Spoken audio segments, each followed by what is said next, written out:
Welcome to Whisper's Secrets. Don't forget to subscribe, like, and hit the bell. Let's start. My name is Ethan Carter. I'm 52 years old, and until last Friday morning, I was the senior network architect at Orion Data Systems in Richmond, Virginia. For 18 years, I had been the quiet force keeping the digital lifelines of the company alive, through buyouts, pivots, and leadership changes. I wasn't flashy. I didn't give keynote speeches or hustle for awards. I built resilient systems, mentored every wave of new IT hires, and patched vulnerabilities no one else even noticed. That morning, at precisely 8:17 a.m., I was called into the corner office. Greg Lawson, the new COO, sat behind the desk that still looked too big for him. Next to him was Marla from HR, legal pad perched on her lap like a warning sign. I already knew what was coming. "Ethan, we appreciate everything you've done," Greg began, not meeting my eyes. "But effective immediately, your position is being eliminated. You have until noon to collect your personal items." No room for discussion. No pretense of gratitude. Just execution. I nodded once. Understood. Without another word, I turned and left. No scene. No drama. That wasn't my way. Back at my workstation, I packed up my things, a few framed photos, an old leather-bound notebook, and the travel mug my daughter gave me on Father's Day years ago. Around me, heads dipped lower over keyboards. No one wanted to make eye contact. They didn't realize I knew. For months, I'd watched the landscape shift. Greg, freshly imported from some consulting giant, had been making efficiency assessments. Departments were merging, job descriptions rewritten in dense corporate jargon. Friends disappeared from desks overnight, the way one wave quietly drags footprints from the sand. 2 weeks earlier, I noticed my access rights to critical servers had been trimmed without notice. Not revoked entirely, but narrowed, surgically. Someone was preparing the battlefield. I simply kept my head down and paid attention. Now, walking out for the last time, cardboard box in hand, I felt no anger. Only resolve. Because what Orion's new leadership didn't know, what they never cared enough to find out, was that the backbone of their systems wasn't documented in a 3-ring binder or a Confluence page. It lived inside me. And more importantly, the map to it all was somewhere they couldn't reach anymore. I placed the box carefully on the passenger seat of my truck, climbed behind the wheel, and sat there for a moment. Through the windshield, I saw the Orion logo gleaming in the morning sun. It looked so permanent. Untouchable. I smiled. Starting the engine, I drove away without a glance back. Home was a small brick house on the east side of town, where my wife, Claire, was waiting. She'd already heard the news. Orion had sent a severance letter by email before I'd even pulled out of the parking lot. She met me at the door, wrapping her arms around me tightly. No words. Just the kind of hug that says, whatever comes next, we face it together. Over coffee, I explained the situation, sparing her the technical details. Claire listened, nodding occasionally, her hand covering mine. "What are you going to do?" she asked quietly. I looked out the window, watching leaves scatter in the early autumn breeze. "I'm going to finish what I started."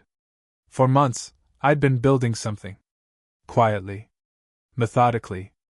A failsafe.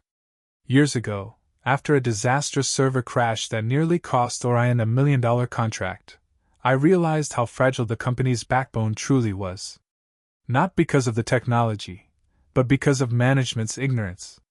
They didn't understand what kept their empire running. They assumed systems would simply work because they had always worked. So I built layers of security. Layers of dependency. Not sabotage.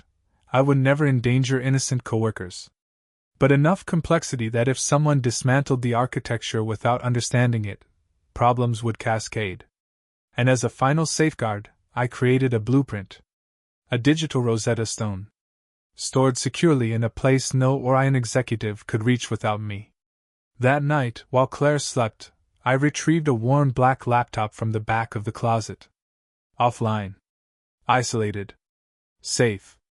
I reviewed the plan, line by line, server by server, remembering every choice I'd made. It wasn't about revenge. It was about principles. About protecting the countless hours of work, mine and my colleagues, from being gutted for quarterly bonuses. Morning brought a clear blue sky and a surge of calm. The decision was made. Orion thought they'd buried me. Instead, they had planted a seed they wouldn't know how to contain. I pulled up an old email address tied to an abandoned side project. Something I knew their cybersecurity filters would ignore. I drafted a message. Subject: Immediate infrastructure audit required. The body was simple. A warning about systemic instabilities in core network segments due to recent administrative changes. Signed anonymously. Attached were 3 critical configuration errors, genuine ones, that I knew would trigger alerts. Not enough to crash the system. Just enough to start the unraveling. At precisely 9 a.m., I pressed send. Less than an hour later, my phone buzzed. A text from an old colleague, Mason, still at Orion. Hey, did you hear? Systems are glitching. Major issues on the finance servers. Panic mode upstairs. I set the phone down without replying. Over the next few days, the glitches escalated. Performance degraded. Systems that had run flawlessly for years now suffered from unexplained slowdowns, synchronization issues, intermittent failures. The new IT team, handpicked by Greg, scrambled. Jason, their shiny new network lead, looked confident on Monday morning. By Wednesday, he looked like he'd aged a decade. Meanwhile, I started getting messages from recruiters. Word had gotten out, Orion was having technical difficulties. My name surfaced in quiet conversations. Some wondered if losing me had triggered the chaos. They weren't wrong. Thursday afternoon, Claire found me on the porch, laptop balanced on my knees, researching independent consulting licenses. Planning your next move? She asked, handing me a fresh coffee. I smiled. Just getting started. The beauty of quiet competence is that when the storm hits, the ones who underestimated you don't even realize they're standing at the center of it, until it's too late. And for Orion Data Systems, the storm was just beginning. By Friday, the cracks in Orion's systems had become canyons. Clients were calling in complaints. Transactions were failing to process. Internal dashboards showed red across critical metrics. The company's leadership, once smug and assured, now scrambled like ants from a kicked nest. Mason texted me again.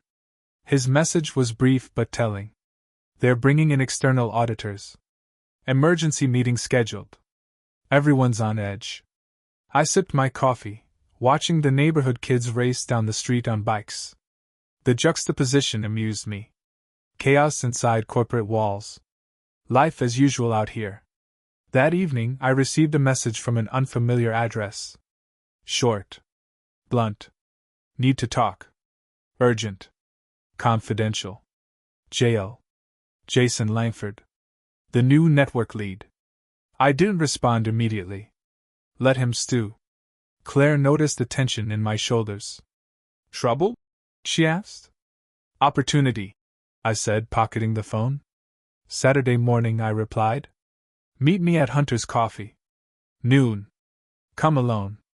At 11:58 a.m., I settled into a corner booth at Hunter's, a modest coffee shop far enough from downtown to ensure privacy. Jason arrived a few minutes later, scanning the room nervously before spotting me. He slid into the booth across from me, shoulders tense. Thanks for meeting, he said, voice low. I nodded, offering no warmth. What's this about? I asked. Jason leaned in. We need help. I arched an eyebrow. We? He exhaled sharply. The whole network's falling apart. No one knows how the legacy systems integrate. Your documentation is incomplete. I finished for him. Jason winced. Greg wants to hire you back. Consulting basis. 6-month contract. Generous terms. I sipped my coffee slowly. Define generous. Jason quoted a figure. Respectable. Substantial, even. But not nearly enough. Double it, I said. Full autonomy. No interference. And a direct reporting line to the board. Jason's mouth opened, closed, then opened again. That's steep. That's survival, I replied. He nodded slowly. I'll take it back to Greg. Do that, I said, standing. Jason looked up at me, desperation flickering in his eyes. We really messed up, didn't we? I smiled coldly. You're just realizing that now. As I left Hunter's, the autumn air crisp against my skin, I felt a calm certainty settle over me. Orion wasn't just crumbling. It was reaching out for the very hands it had once cast aside. Sunday was quiet. Claire and I took a long walk through Bird Park, hand in hand, talking about everything except work. The city's trees blazed with color, crimson and gold. You could rebuild it, she said at one point, watching ducks glide across the pond. Maybe, I replied. But only if it's on my terms. Monday morning, my phone rang. Greg himself. Ethan, he said, trying for casual. Failing. We'd like to formally offer you a consulting position. Terms as discussed. I let the silence stretch before responding. Send it in writing. No tricks. Of course, he said quickly. An hour later, the offer arrived in my inbox. Everything I'd demanded. I read it twice, then forwarded it to Claire. Looks good to me, her reply came. I signed electronically and sent it back. Phase 2 had begun. I returned to Orion under no illusions. The same executives who had discarded me were still there. Still clueless. Still arrogant. But now, they were afraid. Afraid of the systems they never bothered to understand. My first day back, I wore a simple gray suit. Professional. Neutral. Unintimidating. Greg greeted me with a forced smile. Welcome back, he said. Let's get started, I replied, breezing past him. I didn't set up in an office. Instead, I made my home base in the server room. The humming heart of Orion. The place I'd spent more hours in than any conference room.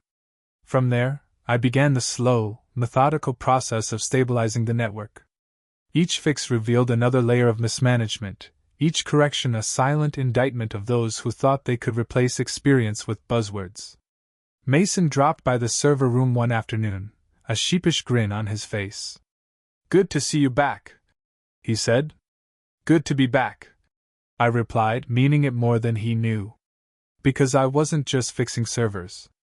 I was rebuilding my legacy. Brick by digital brick. And Greg, Jason, and the rest? They would learn that some foundations, once cracked, could never be fully trusted again. The real storm hadn't even started. It was still gathering strength, just beyond the horizon. By the second week of my return, the rift within Orion's walls had widened beyond repair. Departments operated like rival kingdoms, suspicious and isolated. Meetings were tense affairs where executives spoke in carefully measured tones, afraid of saying the wrong thing, of revealing weakness. The board, sensing the undercurrents, demanded weekly updates. My direct line to them meant Greg and his circle could no longer bury problems under layers of corporate speak. One Monday morning, an emergency network outage struck the financial division. Payroll systems froze. Invoices failed to generate. Panic ricocheted through the building. Greg stormed into the server room, his face flushed. Fix this. Now! I met his gaze calmly. I'm already on it. But it's going to take time. Months of deferred maintenance don't disappear overnight. He opened his mouth to argue, then thought better of it. Without another word, he stalked out. Mason wandered over, hands in his pockets. They're scared, he said quietly. Good, I replied. Fear makes people pay attention. That afternoon, I initiated a full system audit. Under my new authority, no one could deny me access. Every server, every application, every hidden corner of the infrastructure was mine to inspect. What I found astonished even me. Licensing violations. Unsupported hardware. Expired certificates. Critical updates missed for years. I documented everything meticulously. Page after page of vulnerabilities laid bare. When I compiled the final report, it read like an indictment. The following Friday, I presented my findings to the board. The conference room was packed. 10 board members, Greg, Jason, Marla from HR, and the CFO, Anita Klein. Tension crackled in the air. I stood at the head of the table, folder in hand. "Thank you all for being here," I began, voice steady. "What I'm about to present is critical to Orion's future stability." For the next hour, I walked them through every flaw, every risk, every missed opportunity. I didn't sugarcoat it. I didn't soften the blows. When I finished, silence reigned. Finally, Robert Holloway, the board chair, spoke. "How did it get this bad?" I glanced at Greg, who shifted uncomfortably in his seat. "Leadership focused on short-term gains over long-term resilience," I said simply. "Expertise was dismissed. Corners were cut." Robert nodded slowly. "And how long to fix it?" 18 months, I said. "Minimum. If we start immediately. And if we don't? Systemic failure within a year. Maybe sooner." A heavy silence fell again. Then Robert turned to Greg. "Greg, you and your team will prepare a response plan. Mr. Carter will have full oversight. His recommendations are to be implemented without delay. Understood?" Greg's jaw tightened, but he nodded. "Meeting adjourned," Robert said, standing. The room emptied quickly, leaving only Greg, Jason, and me. Greg rounded on me, voice low and venomous. "You think you're untouchable now?" I met his glare without flinching. "I'm not here for power, Greg. I'm here to save what you almost destroyed." Jason looked away, unable to meet my eyes. "If you're smart," I added, "you'll get out of my way." Greg stormed out, slamming the door behind him. Jason lingered a moment longer. "I didn't know," he said quietly. "You didn't care to know," I replied. He nodded, shame burning on his face, then followed Greg out. Claire was waiting when I got home that night, a quiet smile on her face. "How'd it go?" she asked. I dropped my keys in the bowl by the door. "Better than expected," I said. She poured me a glass of wine, and we sat on the back porch as the sun dipped below the horizon. For the first time in a long while, I felt hope. Not for Orion's leadership, but for the company itself. The foundation was cracked. But it wasn't beyond saving. And I was determined to rebuild it stronger than before. No shortcuts. No compromises. Only truth, grit, and the quiet, unshakable strength that comes from knowing you were right all along. The rift had deepened. But from it, a new future would rise. The following Monday marked the beginning of Orion's slow climb back from the edge. The board had signed off on my plan. The real work was about to begin. I started by assembling a new task force. Not from the executive ranks, but from the forgotten corners of the company. Veterans who knew the systems, who still cared about the craft. Mason was the first call I made. He didn't hesitate. "I'm in," he said. "Whatever you need." We took over a vacant floor that had once been used for training sessions. It smelled faintly of stale coffee and carpet cleaner, but it was perfect, away from prying eyes, free from the politics upstairs. I issued each team member 2 simple instructions. First, speak plainly. No jargon, no spin. Second, tell the truth, even if it hurt. Within days, the atmosphere in our war room buzzed with energy. Whiteboards filled with diagrams. Servers whirred as we tested patches and recovery plans. For the first time in years, Orion's future felt like it was being built, not just managed. Meanwhile, Greg's influence visibly waned. He attended board meetings with the air of a man awaiting sentencing. Jason kept his head down, avoiding me whenever possible. Every Friday, I sent detailed progress reports directly to the board. No detours. No executive filters. One Friday afternoon, Robert Holloway called me personally. "Impressive work, Ethan," he said. "The transformation is already noticeable."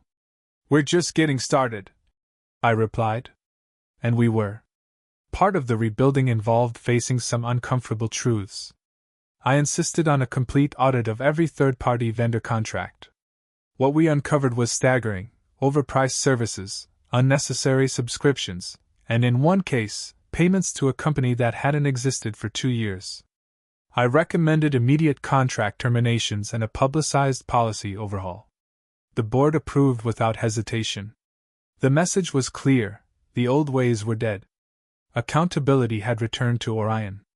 One evening, as I packed up to leave, Mason approached my desk. "You hear the rumor?" he asked. I shook my head. "Greg's been invited to explore other opportunities." I allowed myself a small smile. "About time," I said. The official announcement came the next week. Greg Lawson was stepping down to pursue new challenges. The real story circulated quietly. The board had forced his resignation. Jason followed 2 days later, citing personal reasons. Neither received a farewell party. With their departure, a heavy fog lifted from Orion. People walked a little taller. Meetings started on time. Decisions were made with transparency. Claire noticed the change in me too. "You seem lighter," she said one night as we sat on the porch. "Maybe because I'm finally building something worth believing in again," I said. Winter approached, and with it, new challenges. Budget freezes, shifting market conditions, cautious clients. But for the first time in a long while, I wasn't worried. Because we had something stronger than momentum. We had integrity. And that made all the difference.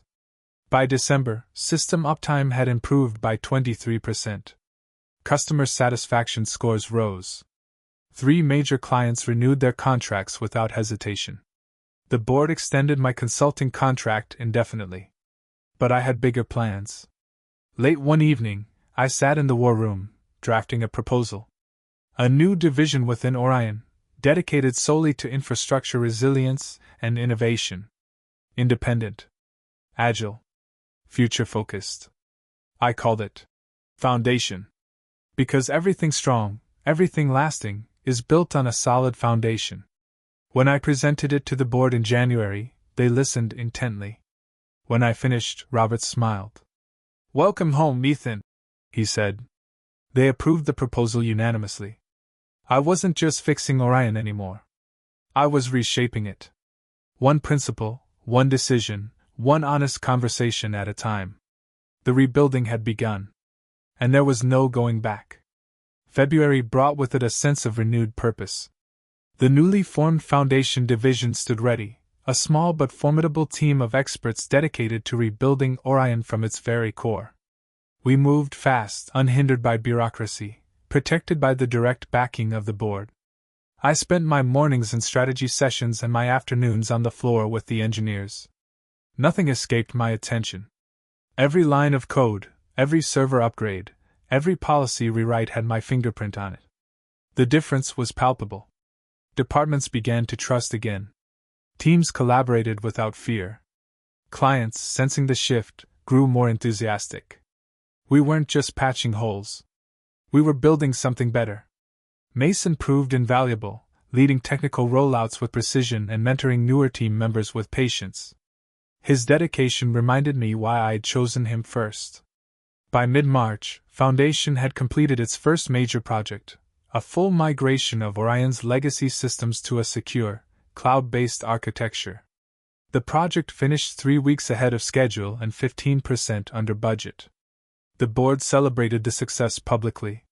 For the first time in years, Orion made headlines for the right reasons. I declined interviews, preferring to let the work speak for itself. One afternoon, Robert Holloway visited our floor. It was rare for board members to tour operations. "I wanted to see the heart of it," he said, shaking my hand warmly. "This is where the future's being built," I replied. He smiled, genuinely. "You're restoring something even more important than systems, Ethan. You're restoring faith." That evening, Claire and I celebrated with a quiet dinner at our favorite restaurant. Over candlelight and laughter, I allowed myself to feel a rare moment of contentment. But deep down, I knew the work wasn't finished. Not yet. Behind the scenes, a few remaining pockets of resistance simmered. Executives loyal to the old ways whispered about Foundation's growing influence. They saw our success not as Orion's salvation but as a threat to their fragile egos. I monitored the situation closely. Not with paranoia, but with clear-eyed realism. Success breeds resentment as surely as it breeds opportunity. One rainy Thursday, Mason intercepted a memo that hadn't been meant for us. It proposed reevaluating the necessity of independent operational divisions, thinly veiled corporate language for dismantling Foundation. He slammed the document down on my desk. "They're planning to gut us," he said, anger flashing in his eyes. I read the memo carefully, then looked up. Let them try. I had anticipated this move. Quietly, methodically, I had built redundancies into Foundation structure. If they tried to dismantle us, the entire network would suffer. Not out of malice. Out of sheer necessity. Foundation wasn't just a division anymore. It was the backbone of Orion. The next morning, I requested a meeting with the board. No intermediaries. No delays. In the conference room, I laid out the reality. If Foundation is dissolved, I said calmly, system integrity will degrade within months. Client trust will erode. Revenue will fall. I provided detailed projections, graphs, case studies.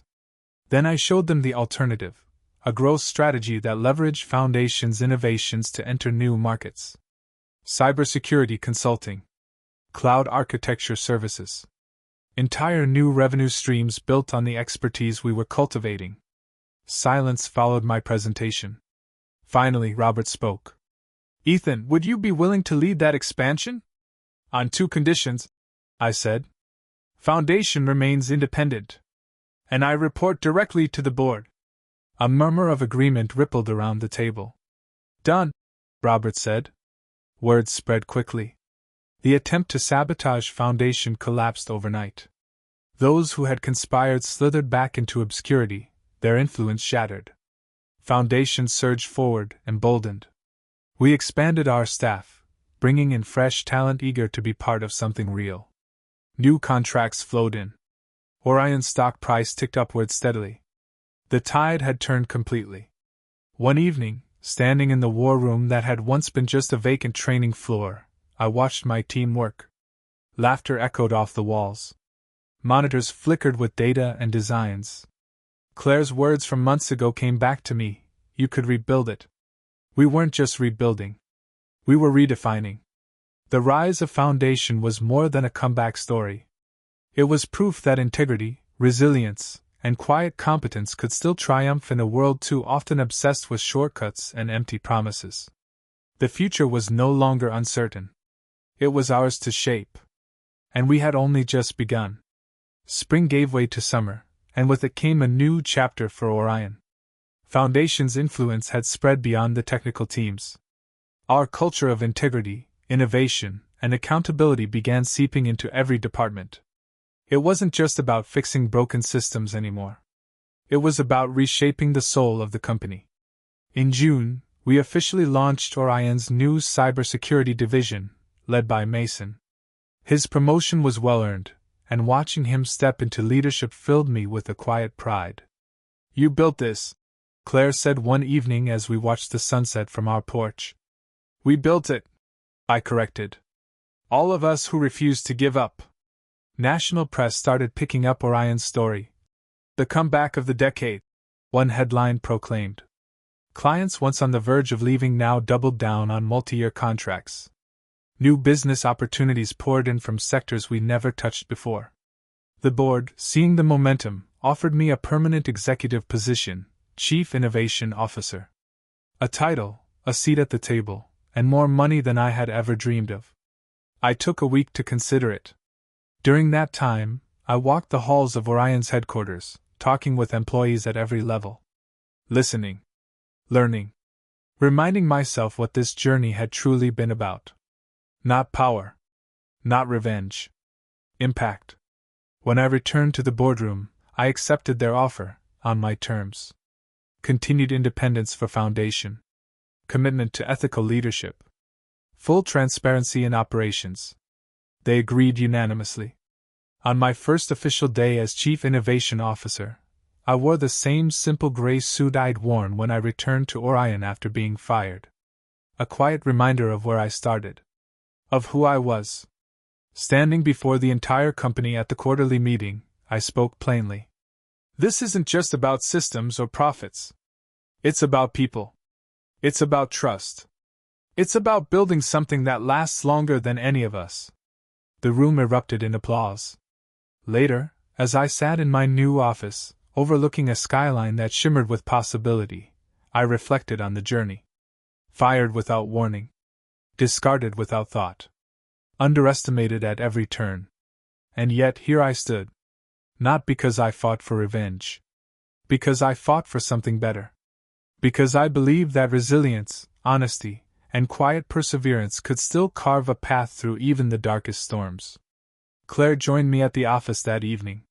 She looked around, smiling. Looks like you built your bridge after all, she said. Not just a bridge, I replied, pulling her close. A legacy. The sun dipped low on the horizon, painting the city in hues of gold and crimson. And somewhere deep inside I knew this was just the beginning. Because real foundations, the kind built with care and principle, don't just withstand the test of time. They become the bedrock upon which futures are forged. Thank you for being with us on Whisper's Secrets. If you enjoyed this, leave a like, drop a comment, and be sure to subscribe. The secrets are waiting to be revealed. See you soon.